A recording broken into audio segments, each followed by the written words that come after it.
Diascofoot, le miroir du football de la diaspora congolaise.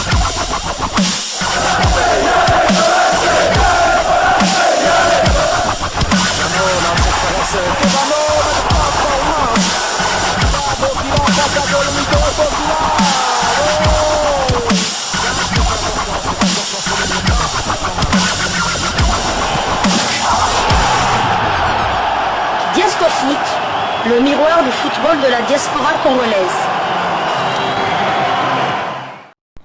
Vous êtes sur Diascofoot, le miroir du football de la diaspora congolaise.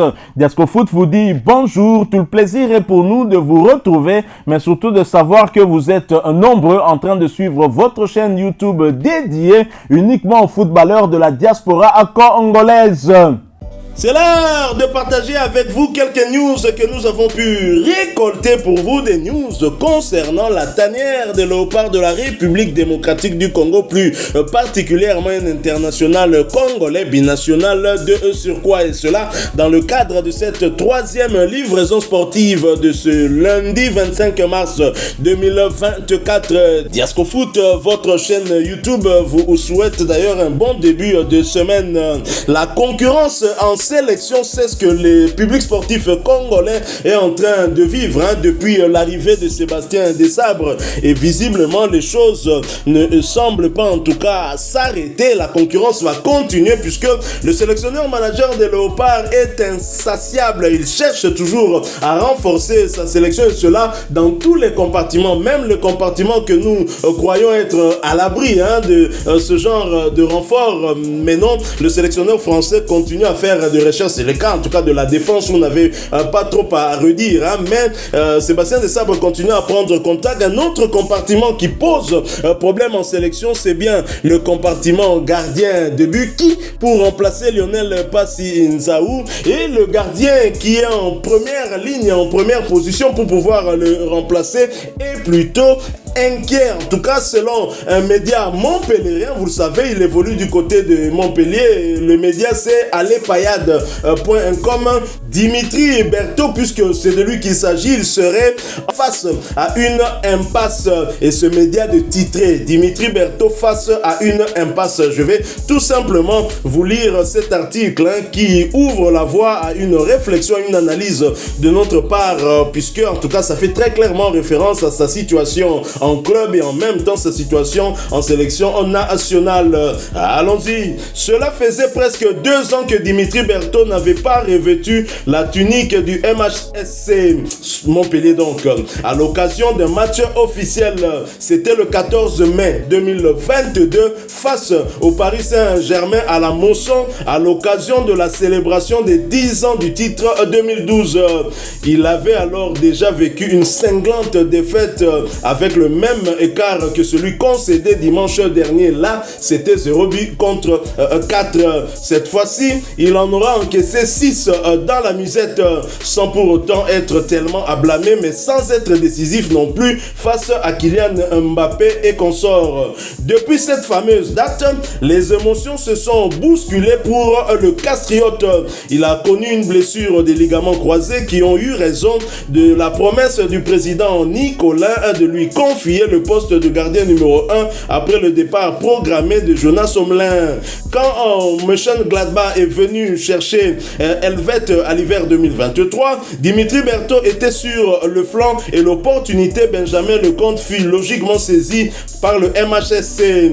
Revenu tout doucement à la compétition via l'équipe réserve, l'éternel doublure Payade a fait valoir ses origines congolaises pour rejoindre la République démocratique du Congo. Avec les Léopards, il a disputé un match amical avant de disputer la Coupe d'Afrique des Nations, qu'il a conclu à la 4e place après une défaite au tir au but contre l'Afrique du Sud lors de l'ultime match qu'il a disputé. Lionel Mpassi, titulaire à Rodez en Ligue 2, est indéboulonnable en sélection.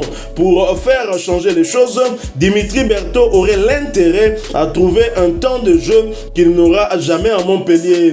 Benjamin Lecomte, quasiment jamais blessé, est un boulimier dynamique de compétition, comme l'a montré son implication en Coupe de France cette année encore. Bientôt âgé de 26 ans, l'ex-international espoir français avec une sélection n'a plus de temps à perdre et doit enfin relancer sa carrière, certainement loin du domaine de Gramont. Donc voilà ce que ce média montpellierin, payade.com nous a donné comme information. Dimitri Berthaud qui devient inquiet et je le comprends tout à fait, lui être tout le temps face au Paris Saint-Germain, et on peut dire qu'en 2 matchs contre le PSG, il a encaissé 10 buts et c'est pas rien, et ça n'aide pas en tout cas pour son moral. Et donc Dimitri Berthaud voudrait avoir du temps de jeu, ce qui est normal pour tout joueur professionnel. Personne n'aime être sur le banc, mais ce qui est particulier ici, c'est qu'il veut avoir ce temps de jeu pour justement gagner sa place de titulaire aussi en sélection nationale, parce qu'il est bien évidemment conscient que s'il a une place de titulaire à Montpellier, il aura en tout cas on va dire un avantage par rapport à Lionel Passinzao, puisque lui évolue dans l'élite française, contrairement à Lionel Passinzao qui évolue en 2e division en Ligue 2. Donc voilà pourquoi il est inquiet, mais où pourra-t-il aller? Là reste encore une question. Oui, peut-être descendre d'un échelon et trouver aussi un club en Ligue 2, pourquoi pas, mais il a envie de jouer parce que c'est même pas pour être titulaire, seulement titulaire, mais avec la concurrence qui risque d'arriver avec Fayoulou ou peut-être un autre gardien, il risque carrément même de perdre sa place dans le trio des gardiens de l'équipe nationale. Donc c'est vrai, on aime ce genre d'ambition et tout. C'est vrai qu'il doit jouer. Et comme l'a dit l'article ici, le compte est indéboulonnable. Il se blesse rarement. Il a, seulement avant la trêve internationale, il a eu une petite blessure à l'échauffement. Comme par exemple, toujours à la fin du match de PSG. Et il a encore ramassé une valise. Mais bon, c'est vrai qu'avec la concurrence qui s'annonce en équipe nationale, surtout si Fayoulou vient, Fayoulou est gardien titulaire de l'équipe de Sion, qui est une équipe leader qui ambitionne en tout cas de retrouver l'élite. Il y a des bonnes chances de trouver l'élite suisse l'année prochaine, donc on pourrait peut-être avoir un gardien titulaire en première division. Mais cela, ça ne va sans doute pas changer la hiérarchie en équipe nationale. Je vois mal Sébastien Desabre, Fayoulou est titulaire en Ligue 1, je vais le mettre en équipe nationale. Jusque-là, peut-être à une ou deux exceptions, Lionel Passinzao n'a pas vraiment démérité. On peut peut-être lui reprocher le but qu'on encaisse au Soudan et le but gag qu'on encaisse contre la Zambie lors du premier match. Mais sinon, en gros, il nous a sauvés pour son premier match au Gabon. Il gagne carrément un point. C'était lui lors du match. Tout à fait. Et je me souviens aussi contre l'Égypte, alors que c'était 1-1, il a eu un face-à-face là contre un joueur égyptien dont j'ai oublié le nom, et il nous a sauvés quand même. Donc, pour moi, il n'a pas encore démérité. Et Lionel Passinzao est arrivé comment en gardien titulaire. Il est aussi le second gardien. Il est arrivé titulaire parce que le gardien titulaire Kassoumwa n'avait plus d'équipe, ou bien il s'était blessé longuement à Bellinzone en 2-2 Suisse. Et après, il n'a plus trouvé d'équipe jusqu'aujourd'hui. Un mal de temps de jeu. Il n'a toujours pas d'équipe. Donc il était en mal de temps de jeu. C'est pour ça que Lionel Passi a gravi les échelons en équipe nationale pour se retrouver gardien titulaire. Mais il n'y a même pas 2 ans, il était le gardien réserviste. Donc tout peut aller très vite. Tout peut aller très vite. On a vu malheureusement aussi Lionel Passi se blesser gravement. Là, il est disponible jusqu'au mois de juillet. Donc heureusement, ça sera la trêve et tout ça. Mais imaginons que le gardien réserviste de Rodez, s'il fait des exploits et tout ça, ce sera compliqué après le retour de Lionel Passi, bien que c'était lui le titulaire, il aura du mal à retrouver sa place. Il peut aussi retrouver le banc de touche, et là peut-être Fayoulou ou bien comment il s'appelle, Berthaud, tout à fait. Voilà, les blessures peuvent changer la donne et la hiérarchie. Lui-même, on a entendu dans l'article que vous avez lu ici que lors du départ du gardien titulaire, la place était promise à Dimitri, mais malheureusement il s'est blessé au ligament croisé. Il a fallu prendre un gardien. Le compte est arrivé, il a joué. Quand le compte arrive, il a confirmé. Il a confirmé, donc on peut pas le mettre sur le banc. C'est ça, et c'est tout à fait logique. Tout à fait logique, et c'est ce qui arrive malheureusement. Et on lui souhaite bonne chance et qu'il retrouve un club, d'abord pour lui, qui retrouve un club, même en Ligue 2, même lui, c'est pas un problème, mais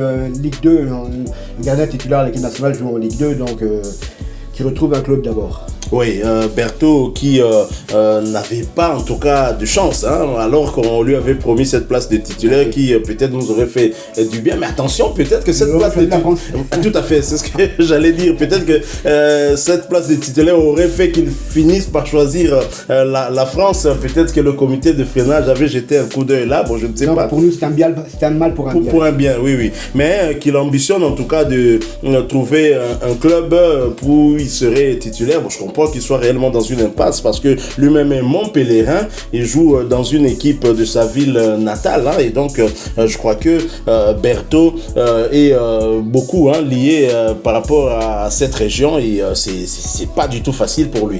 Tout à fait. Comme on l'a dit sur le sujet de Dylan Batubisika, les données sont en train de changer en équipe nationale. Donc les gens ne peuvent plus se reposer sur leur laurier et tout ça. Ils doivent avoir de l'ambition. Rien n'est acquis d'avance. Donc ils doivent jouer. Ils doivent absolument jouer. Et jouer pas n'importe où non plus. Et c'est bien pour l'équipe nationale. Donc il y a que... Tout ça est bénéfique pour les léopards. La République démocratique du Congo change de visage et c'est tant mieux. Hein. Merci beaucoup à Noko Seba, Sébastien Desabre. Hein. Depuis son arrivée, il est en train d'insuffler en tout cas une nouvelle dynamique. Et les binationaux qui arrivent sont conscients dès le départ que la place n'est pas gagnée ou les places se vendent plutôt cher. Il faut donc continuer à travailler. Shadrack Akolo ne va pas nous contredire. Okita non plus, surtout Akolo qui reste un cadre pour la sélection mais qui était indéboulonnable quasiment à l'époque d'Hector Raoul Cooper mais qui aujourd'hui n'a même plus de place sur le banc. Bon, espérons pour la prochaine échéance qui vient déjà d'ici 2 mois, au mois de juin prochain, où les Léopards vont se déplacer du côté de Dakar pour y affronter les Lions de la Teranga dans le cadre de la 3e journée des éliminatoires du mondial Mexique, États-Unis, Canada. Que Shadrack Akolo, au regard de ses performances, parce que les chiffres ne mentent pas, il en est à 10 buts et il est 2e meilleur buteur avec Okita du côté de la Suisse. Et c'est pas rien, ça peut peser dans la balance quand on sait qu'on a une attaque qui a eu du mal à inscrire des buts du côté de la Côte d'Ivoire, et c'est vraiment notre tendon d'Achille pour le moment. C'est pas que les occasions ne nous sont pas en tout cas offertes, c'est pas qu'on n'a pas d'occasion, on les a mais on n'arrive pas à les concrétiser. Alors si vous avez des joueurs qui sont en confiance, eh bien pourquoi pas. Tout à fait. Aujourd'hui tu peux pas te dire je sens que je veux barrer en Angleterre, en Belgique, en France, en Suisse, je choisis la RDC. Non, même en choisissant, tu choisis la RDC, tu seras le bienvenu. Mais t'es pas sûr d'être dans le groupe. Comme on dit en lingala, qui maramvoula n'a balété. Donc c'est pas parce qu'il pleut que tu vas aller te réfugier à la mer ou dans le fleuve. Non, tu seras quand même mouillé, t'as rien fait. Donc bientôt ça sera comme ça. La RDC, tu viens, mais sois humble, travaille, parce que tu viens pas en terrain conquis, on va te donner le brassard, et non, parce que tu joues dans tel ou tel club. Non, la RDC aussi devient à un niveau supérieur. On a vu à la CAN des joueurs le meilleur buteur, qui était le meilleur buteur à ce moment-là du Portugal, être sur le banc en équipe nationale. On a vu Silas Katompa, joueur 3e de Bundesliga, s'il vous plaît. 3e sur le banc. Et il n'était pas offusqué. On a vu le meilleur joueur du championnat suisse, Meshak Elia, être sur le banc. Celui qui a fait boire de l'eau à Guardiola, parce qu'il avait inscrit un magnifique but contre City. Mais sur le banc. Donc tu peux venir, tu peux être éligible en RDC comme l'a dit Dylan Batubisika, mais te retrouver soit sur le banc, soit en tribune, soit même pas être convoqué. Tout à fait. Donc les choses changent en République démocratique du Congo et nous sommes heureux de vivre cela à notre époque également, parce qu'on a tellement vécu de choses avec cette sélection que ce qui arrive aujourd'hui, nous espérons que ça va s'inscrire en tout cas dans la durée, qu'on laisse Sébastien Desabre travailler. Mais déjà du côté de la Fédération congolaise, nous avons besoin réellement d'une normalisation, parce qu'avec le comité que nous avons comme l'impression que nous reculons, que nous n'avançons pas. Et si Sébastien Desabre a peut-être ce minimum d'organisation qu'il essaie de mettre en place, je pense que c'est aussi grâce à l'implication du chef de l'État, Félix Antoine Tshisekedi, et j'espère que ça va continuer. Mais en attendant, nous devons avoir une équipe dirigeante au sein de la fédération qui va réellement prendre des décisions, et les bonnes, pour l'avancement, pour le développement de notre football. On doit relancer réellement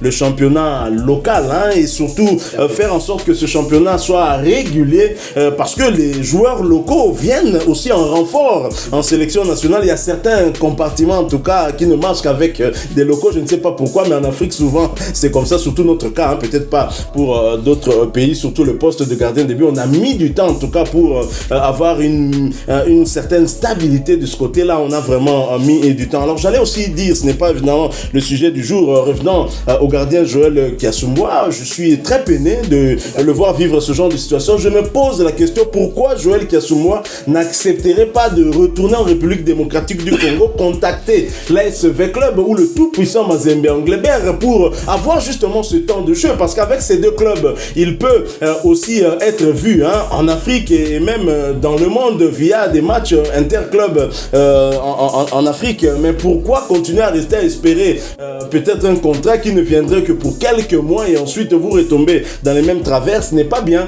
et il peut reculer pour mieux sauter, revenir ici, en tout cas pour s'assurer aussi d'une place en équipe nationale. Imaginez que la République démocratique du Congo a arrivé à arracher cette place qualificative pour le mondial sans Joël Kiassoumboua, alors que c'est quelqu'un qui a fait beaucoup d'années, en tout cas dans cette sélection. Il mériterait aussi beaucoup, et surtout déjà le voir ne pas disputer la CAN, ça m'a aussi vraiment peiné. C'est bien triste. À moins que vous ayez ajouté quelque chose, nous sommes arrivés à la fin pour ce sujet concernant Dimitri Berthaud, conscient de la très forte concurrence qui se profile à l'horizon au sein de la sélection. Il veut du temps de jeu, et c'est tant mieux. Il a tout à fait raison de chercher du temps de jeu. Peut-être que Sébastien Desabre lui a parlé. Attention Berthaud, pas de temps de jeu, je ne t'appellerai plus. Même si tu es en Ligue 1 et même si tu es le gardien congolais, en tout cas en dehors de la RDC qui évolue en première division. Alors si vous avez aimé ce sujet, laissez-nous un maximum de j'aime, partagez avec nous pour enrichir ce sujet en commentaire, évidemment, votre point de vue. Et merci de vous abonner sur cette chaîne Diasco Foot, parce que nous sommes le miroir du football de la diaspora congolaise. Et n'oubliez pas d'activer la petite cloche de notification qui vous permettra de ne plus rien manquer des prochains sujets que nous allons vous proposer. En attendant, portez-vous bien, et Diasco Foot vous dit au revoir.